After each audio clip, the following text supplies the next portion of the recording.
այս իշխանության գործողություններում, որոշումներում կամ բաներ, որոնք բխում են այլ պետությունների շահերից, ուղիղ հրահանգներով քայլեր, քարոզչական թեզեր։ Իմ տեսանկյունից, օրինակ, Շուշին մերը չէր արտահայտությունը կամ այս պահին մեր տիրապետության տակ կան ադրբեջանական տարածքներ արտահայտությունը մաքուր թշնամական թեզ է։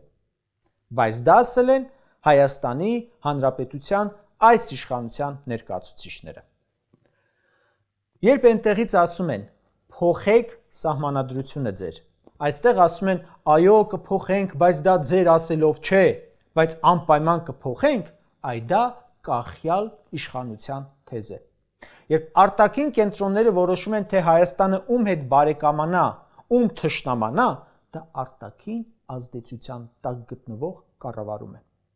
Երբ տարբեր երկրների իշխանություններ հայտարարում են ընտրություններում այդ երկրի իշխանությանը սատարելու մասին, դա կարծում եմ ազդեցության գործակալի տրամաբանության մեջ է։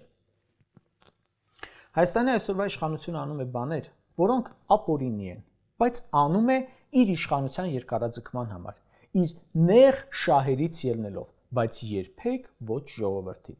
Հայաստանի այսօրվա իշխանությունը նաև անում է բաներ, որոնք համ իր շահերին են համընկնում, համ թշնամու շահերին, բայց դարձյալ ոչ ժողովրդի։ Սա էլ է բացառիկ դեպք, որ իշխանության ու թշնամիների շահերը համընկնում են։